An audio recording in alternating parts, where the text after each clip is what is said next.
Yo les héros, comme vous le savez j'adore le personnage de Batman, c'est l'un de mes personnages de comics les plus appréciés, mais aujourd'hui on va parler des crossovers. Et oui, les crossovers c'est le truc typique de l'univers des comics, ça permet de faire croiser d'autres personnages pour booster les ventes. On a les crossovers dans le même univers, comme par exemple Spider-Man qui a rencontré les 4 Fantastiques chez Marvel. Dans ce cas là il est possible que les personnages se croisent, ils sont dans le même univers et la maison d'édition a les droits. Mais ce qu'il y a de plus surprenant c'est quand nos héros affrontent d'autres personnages qui ne viennent pas de leur propre univers. Comme par exemple les Green Lantern qui affrontent des aliens. En parlant de crossover, je suis accompagné de Captain Max. C'est un vidéaste qui parle de comics et de jeux vidéo. Il est le chef du collectif Bang et il adore les gorilles. On va vous parler des meilleurs crossovers avec Batman. On commencera avec Marvel, puis on parlera d'autres maisons d'édition, et on finira avec les crossovers les plus surprenants. Let's go! Les crossovers Marvel. On va commencer par un crossover assez marrant avec le Punisher. C'est le personnage Marvel qui a lancé une vague d'anti-héros et a même popularisé Man-Thing, Blade et le Ghost Rider. Le personnage a pas mal de similitudes avec Batman. Il est humain, il s'est lancé dans une guerre contre le crime après que sa famille se soit faite assassiner, il est très fort au combat rapproché, habile, vêtu de noir et arbore sur son torse un crâne afin de faire peur aux criminels. Même si lui et la chauve-souris ont des points communs, la différence majeure est que le Punisher n'hésite pas à tuer, contrairement au Chevalier Noir. Nous avons droit à deux histoires. La première se déroule avec Jean-Paul Vallée sous le masque du Batman, anciennement connu sous le nom d'Azrael, le chevalier de l'ordre de Saint-Dumas. Bruce Wayne s'était dit qu'il ferait un bon remplaçant lors de sa défaite quand il s'est fait briser le dos par Bane. Afin de s'accaparer au mieux le costume, il décide alors de le rendre beaucoup plus létal. Mais devenant malheureusement fou par la suite, Batman devra l'affronter afin de récupérer le costume. Dans le premier comics, le Punisher fera équipe avec Jean-Paul Vallée, et ils ne veulent pas faire équipe ensemble pour trouver Jigsaw. Et notre nouveau Batman a même voulu coffrer Frank Castle, mais ce dernier a réussi à vaincre la chauve-souris. C'était bof, mais il y aura la suite de l'histoire. Le Joker a relâché Jigsaw, et le Punisher vient à Gotham pour tuer le Joker. Le prince du crime était très surpris qu'un personnage costumé soit prêt à le tuer aussi froidement. Il en avait même peur. Batman est arrivé et il a sauvé le Joker. Le comics est assez intéressant et il est dessiné par John Romita Jr. et il est assez cool sur l'aspect graphique et montre bien la différence entre les personnages. Batman évite d'être dans la rage et dans la folie pour ne pas franchir la ligne, alors que le Punisher est en plein dedans, vu qu'il considère que c'est la seule solution pour survivre. Le seul point négatif est que la dualité entre Batman et le Punisher n'est pas hyper développée. Mais après, je pense pas que ça soit un problème.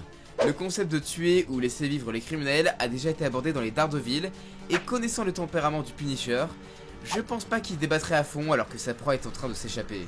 On va ensuite vous parler de Daredevil, vous savez, le célèbre super-héros qui est avocat le jour et justicier la nuit. Sa plus grande particularité est qu'il est aveugle et qu'il a un sens radar comme les chauves-souris. D'ailleurs, Daredevil fait étrangement penser à Batman. Il est sombre, il inspire la peur et c'est un expert en combat rapproché et en infiltration. Étrange. C'est vrai qu'ils sont des similitudes, mais ne t'inquiète pas, les différences sont là.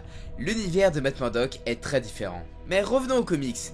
Il y a deux comics crossover, mais on va vous parler du second. Batman et Daredevil enquêteront sur une affaire entre l'épouvantail et le caïd. L'univers est très bien respecté, et on a de bonnes idées comme Daredevil, l'homme sans peur qui affrontera l'épouvantail, qui infuse la peur. On pourrait penser que c'est parfait, mais le comic souffre des problèmes de son époque.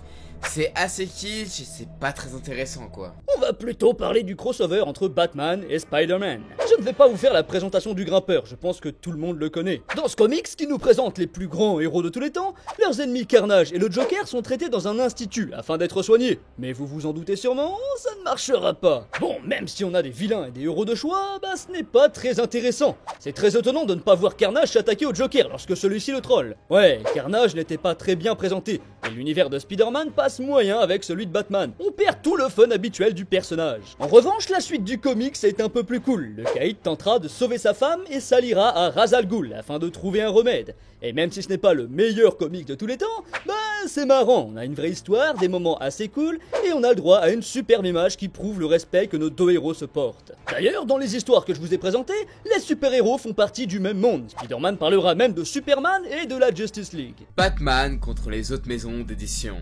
Le concept de Batman vs Predator a l'air ultra stylé. Le meilleur détective du monde contre le prédateur ultime de la galaxie. Je pense que vous le savez, même si Predator est un monstre du cinéma, il est maintenant un icône de la pop culture. Il apparaît dans d'autres médias comme le dernier Mortal Kombat par exemple. Et vous vous doutez bien qu'il est pas mal apparu dans les comics. L'éditeur Dark Horse a acheté les droits des licences Terminator, Alien et Predator. Dark Horse a eu un gros succès avec le premier comics Alien vs Predator en 1990. et ils ont décidé de faire un crossover avec DC Comics pour nous faire un Batman vs Predator. Dans ce comics, un champion de boxe s'est fait massacrer dans son hôtel. Alors que Batman commence sa petite enquête, c'est son challenger qui est retrouvé mort décapité quelques heures plus tard. Batman et Gordon pensent qu'il s'agit d'une nouvelle guerre des gangs, mais Batman surprend une mystérieuse créature, un Predator qui traquait l'un des parrains du crime.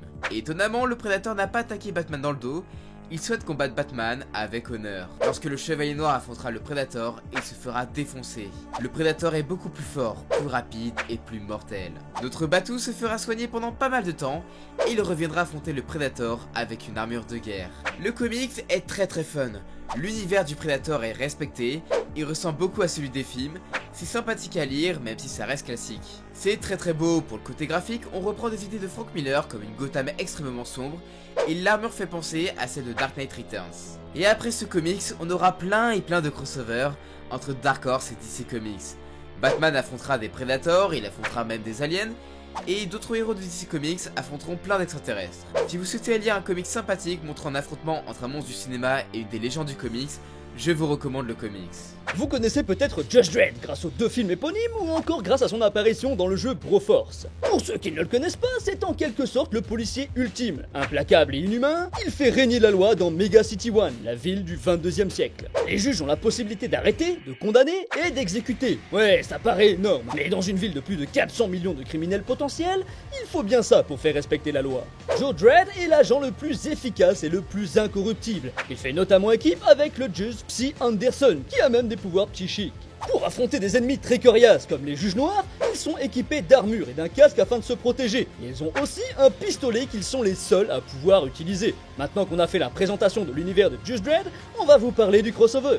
Just Death est un juge noir qui souhaite tuer tout le monde parce qu'il considère que la vie n'est qu'un péché. Lors d'une visite à Gotham, il se met à tuer des gens. C'est ainsi que notre héros de la nuit court pour s'en débarrasser, mais malheureusement, il sera téléporté à Mega City One. Une fois là-bas, il va même se faire arrêter par Dredd, mais ensemble, ils vont tout faire pour stopper l'assaillant de Gotham. Il existe d'autres histoires très sympathiques avec nos 2 compères, avec Scarface, le Sphinx ou même le Joker comme antagoniste. On peut aussi trouver un autre récit où le juge affronte Lobo. Pour en revenir sur le crossover de base, Batman et Judge Dredd ont le même but, mais pas les mêmes méthodes. Il est difficile pour eux de collaborer. L'univers de Batman se marie très bien avec celui de Judge Dredd. C'est sombre, sale et le travail artistique est juste génial. C'est un style très 90, mais c'est ultra bien détaillé et très vénère. D'ailleurs, je pense que le Batman qui rit est très inspiré par Judge Death. Le comics est très fun, je trouve que c'est un très bon moyen pour découvrir les comics Judge Dredd. C'est très bien dessiné, mais ne vous attendez pas à quelque chose de très complexe en termes de scénario. Ça reste simple, mais bon, ça fait le café. Vous pouvez découvrir tout ce que je vous ai dit dans le Batman Judge Dredd d'Urban Comics. Par contre, âme sensible, abstenez-vous, c'est assez violent, donc faites attention. Les crossovers les plus surprenants. Batman s'est battu contre Hulk, ça peut paraître très bizarre, mais à l'époque on avait la rencontre entre Spider-Man et Superman. Bon, si le Mont en l'air et le dernier fils de Krypton se sont rencontrés, c'était parce que c'était les plus grands personnages de l'éditeur, et là on a Hulk. En tout cas, je pense qu'ils ont choisi ce crossover parce que Hulk représente la force physique et Batman, bah, c'est l'intelligence. Ou alors, c'est juste parce qu'ils ont le même prénom, Bruce Banner et Bruce Wayne. Non, c'est pas drôle du tout. Dans cette histoire, Bruce Banner est un employé de Wayne Enterprise. Il cherche à s'approcher des machines à rayon gamma afin de guérir son petit problème de colère. Mais le Joker fout le bordel et Bruce Banner pète un câble. Il se transforme en Hulk, qui est notre clown préféré, réussit à le manipuler pour qu'il affronte Batman. Batman frappera d'abord le géant vert de Jade, mais voyant que ça marche pas, il essaiera de le stopper en appuyant sur un point de pression, mais rien n'y faire, Hulk est trop fort physiquement. Et ce qui suit va vous étonner. Batman a lancé un gaz somnifère pour que Hulk s'endorme. Il n'est pas complètement idiot et décide de bloquer sa respiration, mais Batman réussit à le faire respirer en le frappant dans le ventre et Hulk sera mis à terre. Ce combat m'a vraiment surpris et ça n'a aucun sens. Batman est beaucoup trop faible contre Hulk, et un coup comme ça aurait rien dû lui faire. Bon, je sais qu'on est en 1981 et qu'on n'a pas affaire à un Hulk pouvant exploser des planètes, mais là il reste assez fort pour jeter des voitures.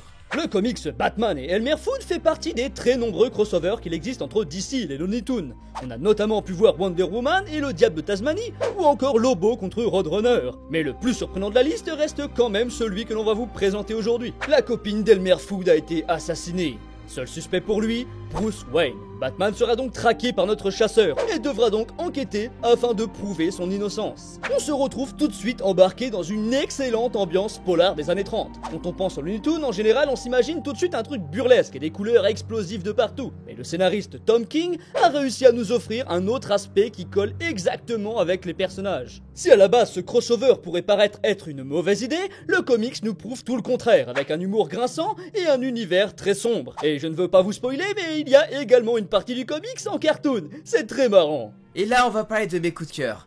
Batman et les Tortues Ninja Amer Pizza et Batman et les Tortues Ninja Adventure font partie des meilleurs comics crossover que j'ai pu lire. On rassemble deux choses que j'aime et DC Comics, on a fait quelque chose de ouf. Dans le comics Amer Pizza, les Tortues Ninja et leurs ennemis sont téléportés dans le monde de Batman. Le Chevalier Noir de Gotham devra faire équipe avec les Tortues Ninja afin d'empêcher une alliance entre Shredder et Ra's al Ghul. Ce comics est très bien foutu, l'histoire est très cool, le dessin est sympa, on a des combats très cool, genre Batman contre les Tortues Ninja. On a même des personnages surprises qui viennent se joindre à la fête, et les personnages apportent tous quelque chose de positif. Bref, le comics est très cool, pour moi c'est un must des comics Tortues Ninja et Batman. Et voir Batman manger une pizza, ça n'a pas de prix. Dans le même style, on a Batman et les Tortues Ninja Adventures qui mélange l'univers de la série animée Batman des années 90 et le dessin animé des Tortues Ninja datant de 2012. On a le même délire avec les portails, mais les méchants sont pas les mêmes et on a d'autres alliés comme April pour les Tortues Ninja et Batgirl et Robin pour Batman. On a plein d'autres méchants et ce comics arrive à marier l'univers sombre de Batman et l'univers marrant des Tortues Ninja. C'est très fun, sympa à lire et on a pas mal d'interactions entre les personnages et surtout de la mise en scène et ça rend hommage aux séries animées. Au final, après avoir fait le tour de pas mal de crossovers, on peut clairement dire que les bombes sont clairement pas légion. Un mélange homogène ne certifie pas une bonne histoire, puis réussir à respecter les deux univers et les deux personnages n'est pas chose aisée. Les crossovers Batman, c'est un peu comme le fromage et la viande. Ça peut bien aller ensemble, mais si c'est mal préparé, ça manque de saveur et ce n'est pas bon. Mais on peut avoir des trucs intéressants graphiquement et au niveau de l'histoire. Même si les crossovers de Batman sont très souvent moyen, bah je suis content d'en avoir lu. Ça m'a permis de découvrir Predator et Judge Dredd en comics. Et bah c'était sympa Max, on devrait faire plus de vidéos ensemble. C'est vrai car le meilleur crossover reste quand même celui de Alcor featuring Captain Max. Quoi, c'était pas drôle encore? On a vraiment pas le même humour sur cette terre. Bon, sur ce je vous dis à très bientôt, terrien. En tout cas, merci à Max. Il est un membre du collectif Bang et il a sa propre chaîne où il parle de comics et de jeux vidéo. Je vous mets un lien en description et à la fin de la vidéo. Si vous avez aimé la vidéo, vous pouvez regarder d'autres sur l'univers de Batman. J'ai parlé du vrai vainqueur entre Batman et Superman, des meilleurs Batman alternatifs, des pires choses que le Joker a faites, ou encore une vidéo sur les Robins. Vous pouvez me suivre sur les réseaux sociaux, j'ai un Twitter, un Facebook, un Discord. J'ai également un Tipeee si vous souhaitez soutenir la chaîne. Vous pouvez faire des dons en échange de contrepartie. N'oubliez pas de vous abonner à la chaîne, je vous fais des bisous sur les fesses gauches. À la prochaine, ciao!